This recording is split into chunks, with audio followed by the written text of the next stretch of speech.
sebenarnya isu-isu ekonomi, isu-isu sosial yang diajukan oleh Pak Hatta itu sangat sosialis. Tapi dia tidak cocok sama model komunis. Apa yang dia tidak cocok?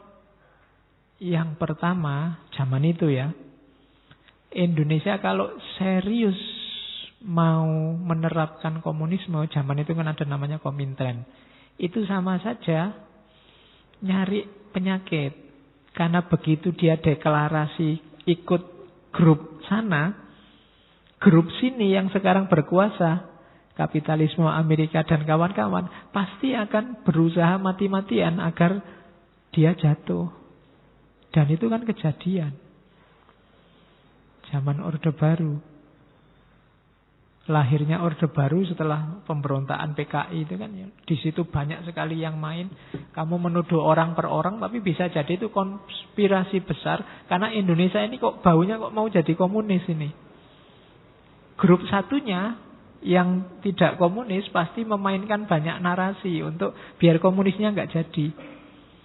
Dan itu sama nyari penyakit. Kalau dua gajah besar bertarung, korbannya kancil yang di tengah. Indonesia kayak kancil zaman itu.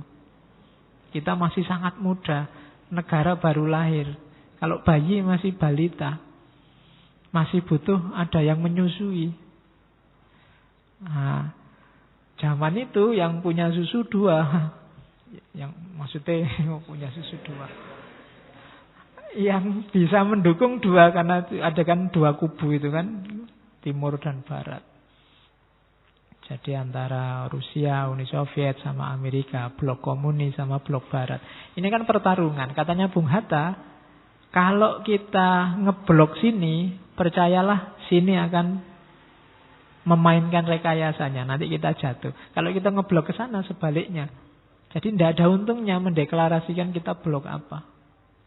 Kita harus main di jati diri kita sendiri. Tidak ketipu kanan, ketipu kiri. Itu tidak sukanya Bung Hatta sama komunisme secara praktis ya. Nanti secara gagasan banyak kritikannya. Yang kedua, komunis itu maunya revolusi. Dan ini tidak cocok sama Bung Hatta. Bung Hatta itu punya prinsip sebisa apapun jangan ada kekerasan. Bahkan terhadap penjajah sekalipun Bung Hatta itu berat sekali kalau mau ada perang. Jadi di banyak buku dia bilang ya kalau sebenarnya kalau bisa revolusi Indonesia itu beres dengan Indonesia merdeka. Kalau tidak sangat terpaksa sebaiknya tidak ada kekerasan. Makanya perjuangannya kan dari meja ke meja. Perjuangan orang sering menyebutnya perjuangan jenis kooperatif.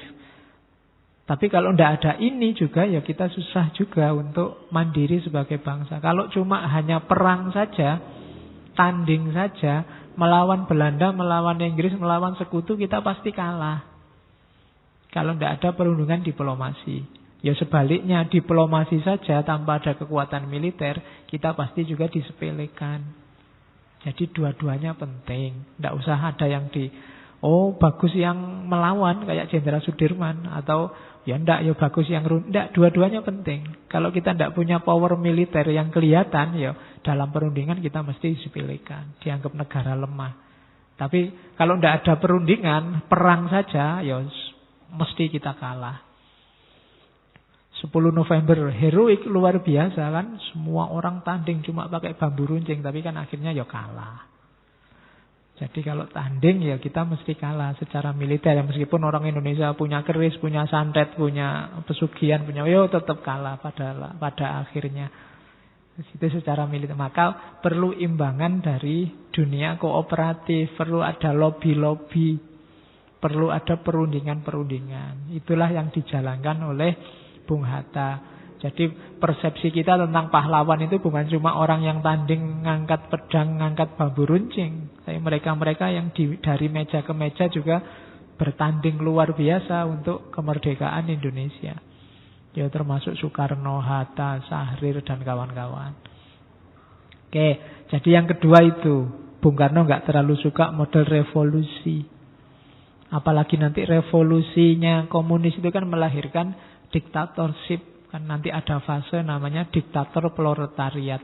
orang-orang miskin proletar yang sekarang menguasai sumber daya, akhirnya balas dendam pada orang-orang borjuis yang semula menindas mereka. Itu fase diktatorship, katanya Karl Marx, itu normal. Orang yang habis dipukuli, sekarang punya kekuatan untuk mukuli, pasti mukul mereka. Meskipun nanti katanya Karl Marx, tenang aja, setelah balas mukul, ya dia terus sadar. Kasihan ya, tak pukuli kemarin saya sakit, sekarang dia mesti sakit. Yuk sekarang bikin masyarakat tanpa kelas. Kan itu ramalannya Karl Marx. Dan tidak terjadi. Ya. Kenapa? Ya orang-orang kapitalis ya pinter. Sebelum dia dijatuhkan ya dia main. Sehingga orang-orang proletar yang mau menjatuhkan borjuis, mau mukuli borjuis, akhirnya saling pukul-pukulan sesama mereka sendiri. Borjuisnya jadi penonton. Kenapa? Mereka punya modal, punya kapital. Ya kan? Ya kayak hari ini kan demo kubu A, demo kubu B. Itu kan berarti kuncinya tidak pada idealismenya, tapi yang kuat bayari. Jadi orang-orang borjuis tetap menang. Oke, itu kedua. Jadi enggak, jangan revolusi deh. Evolusi aja. Pelan-pelan kita ambil kekuasaan dari penjajah. Kemudian yang ketiga, yang keempat,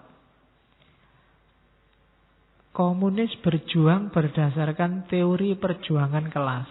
Ini yang tidak disukai oleh Hatta. Begitu di kepala kita ada kelas-kelas, saat itu juga gambaran kita tentang persatuan runtuh. Begitu kita punya persepsi, aku ini orang kelas tinggi loh, dia orang rendah. Atau sebaliknya, aku ini rakyat biasa, dia borjuis yang harus dijatuhkan. Itu alamat gagasan persatuan dan kesatuan. Kesamaan visi tadi, cita-cita bersama, rasa senasib pasti hilang. Dan ini bagi Bung Hatta blunder. Kalau rasa senasib, sepenanggungan, seneng bareng-bareng, sedih bareng-bareng, yang kayak gini ini tidak ada ya, kita tidak akan bisa jadi bangsa. Sementara jalurnya komunis itu, yang model Marx itu kan pertama-tama melihat bahwa masyarakat ini ada kelas-kelas. Otomatis di situ orang langsung disekat-sekat, dikategori-kategori. Kalau temanmu celananya mahal, arlojinya mahal, bajunya mahal, borjuis ini. Nah, sementara ini yang tidak pernah ganti, tidak pernah mandi, jenis sobek-sobek, ini orang proletar kan. Terus kamu bagi orang kelas per kelas. Belum lagi nanti kelas lain ikut-ikutan. Ada kelas santri lah, ada kelas macam banyak kelas. Jadi melihat orang dalam kotaknya masing-masing, itu katanya Hatta enggak. Perjuangan yang diawali dari perpecahan akan susah melahirkan persatuan. Jadi yuk kita bareng-bareng. Jadi makanya Nabi bilang kan unsur ahoka zoliman au mazluman. Itu ya bareng-bareng. Kalau ada perilaku yang tidak beres, semuanya harus dibereskan. Baik yang dizolimi maupun yang menzolimi. Karena kita satu level. Tidak ada hubungannya sama kelas-kelas. Semuanya kita dukung dengan cara mendukung yang berbeda. Kalau orang baik, kita dukung agar dia melanjutkan kebaikannya. Kalau orang jelek, kita dukung agar kejelekannya dihentikan. Kan itu. Tapi tetap kita ada di kotak yang sama. Nah, itu yang ada di pikirannya Bung Hatta. Ya, jadi makanya dia Indonesia tidak cocok model komunis. Meskipun di beberapa aspek butuh visinya orang-orang sosialis. Karena sebagaimana mulai Cokro Aminoto kemarin kan, sosialisme itu sebenarnya watak dasar orang-orang timur. Meskipun tidak harus ekstrim radikal jadi komunisme. Karena beberapa kali di Indonesia dicobakan model komunisme gagal. Kenapa? Karena dalam komunisme ada, seperti katanya Bung Hatta, ada aspek revolusi. Dan ini tidak cocok sama kita. Ada aspek pecah belah lewat persepsi kelas, itu juga tidak cocok sama kita. Makanya PKI, Partai Komunis di Indonesia, di level tertentu jaya, tapi ketika dia mulai bergerak dengan ideologinya, biasanya terus gagal. Banyak orang resisten, banyak orang tidak cocok. Itu kritiknya komunisme. Oke, yuk kita pahami apa adanya. Seperti inilah kritiknya komunis. Maka katanya Bung Hatta, Indonesia itu yang cocok ya demokrasi versinya Indonesia. Kayak gimana demokrasi versinya Indonesia? Ada 3 aspek dari 3 sumber. Yang pertama sosialisme, yang kedua Islam, yang ketiga kolektivitas. Sosialisme itu dalam aspek kesetaraan dan peri kemanusiaan, Islam dalam aspek ketuhanan, kebenaran, keadilan, kolektivisme dalam kebersamaan. Indonesia harus tegak di atas 3 pilar ini. Kita harus fokus, kita sama-sama manusia, levelnya sama. Itu kan visi besarnya sosialisme, egaliter. Kita tidak terpecah hanya gara-gara kelas, hanya gara-gara kekayaan, hanya gara-gara jabatan. Hidup ini perbedaannya karena fungsi, bukan karena hierarki. Saya sekarang ngajar kalian yang mendengarkan, itu bukan saya di atas kalian di bawah. Kita ini sejajar, hanya fungsi yang dimainkan beda. Saya main sebagai yang ngomong, kalian main sebagai yang mendengarkan. Kan cuma itu saja. Tidak jaminan loh aku lebih tinggi dan kalian lebih rendah. Jadi cara berpikirnya sosialis itu begitu. Tidak hierarkis, tapi egaliter. Kita bedanya cuma beda fungsi. Tidak beda secara hierarkis, bukan atas bawah. Tapi sejajar. Kalau IPA itu sifatnya seri. Jadi jejer. Nah, melihat orang lain juga begitu. Jangan melihat dia tinggi atau rendah, tapi lihatlah fungsi yang dia mainkan apa. Ingatkan kalau dia tidak memainkan fungsinya dengan baik. Harusnya kamu tugasnya mendengarkan, tapi kok malah ngomong sendiri di kelas misalnya. Oh, itu kamu tidak memainkan fungsimu dengan baik. Harusnya saya di sini ngajar, tapi saya kok diem aja. Lah terus piye? Ngajar meneng wae ning kene. Mari kita renungi. Ayo wis. Ora sida pengajian. Jadi, enggak, pahami fungsimu, mainkan. Kalau dalam agama itulah tanggung jawab khalifah. Itulah kullukum mas'ulun an ra'iyati. Fungsimu apa di muka bumi ini? Fungsimu apa di masjid ini? Fungsimu apa di rumahmu, di kamar kosmu? Jadi, kamu manusia yang berperan sebagai apa? Kamu manusia yang mendapat amanah untuk melakukan apa? Nah, pergaulan sesama manusia ini pergaulan yang setara dalam fungsinya masing-masing. Itulah yang disasar oleh sosialisme. Yang kebetulan teori ini berkembang di barat. Maka istilahnya Hatta sosialisme barat. Ada di kita, tidak masalah. Yang kedua, ajaran Islam. Ini di antara komitmennya Hatta pada Islam. Hampir semua tokoh yang kita kaji kemarin memberikan porsi pada Islam. Jadi nggak usah khawatir. Mereka tidak cocok sama Islam. Bahkan nanti beberapa tokoh komunis itu kiai. Ada beberapa tokoh komunis yang kiai. Oke. Jadi karena ada jadi Islam sama komunis itu tidak sama sekali beda, juga tidak sama sekali sama. Kalau diagram itu diagram Venn. Ada irisan-irisan yang sama. Meskipun dalam banyak hal berbeda. Jadi bagi Hatta, Islam itu diambil aspek ketuhanannya, kebenarannya, keadilannya. Agama sangat canggih kalau main di 3 peran ini. Jadi aspek kebenaran. Kebenaran yang paling mantap itu kebenarannya agama. Karena dasarnya bukan logik, tapi dasarnya percaya atau tidak percaya. Kalau kamu sudah percaya, dikasih argumen bantahan apapun susah. Kalau sudah tidak percaya, dikasih dalil apapun juga susah. Jadi mantap.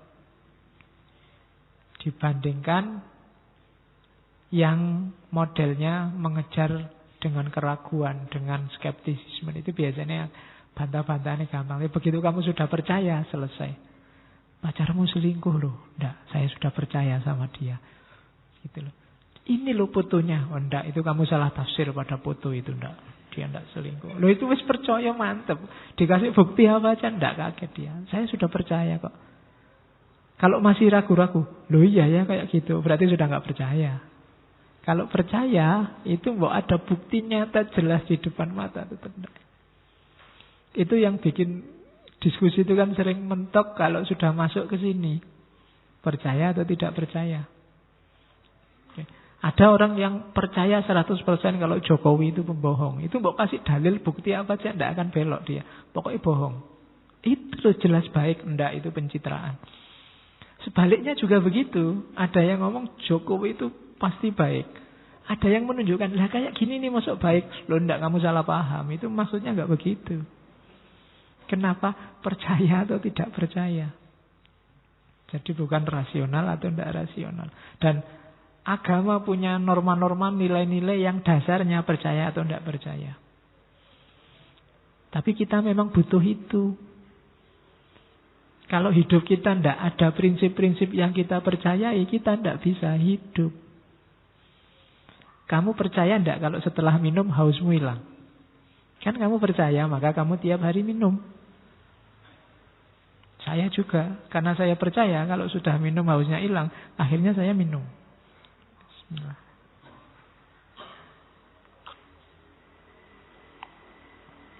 Kalau saya tidak yakin, kan susah.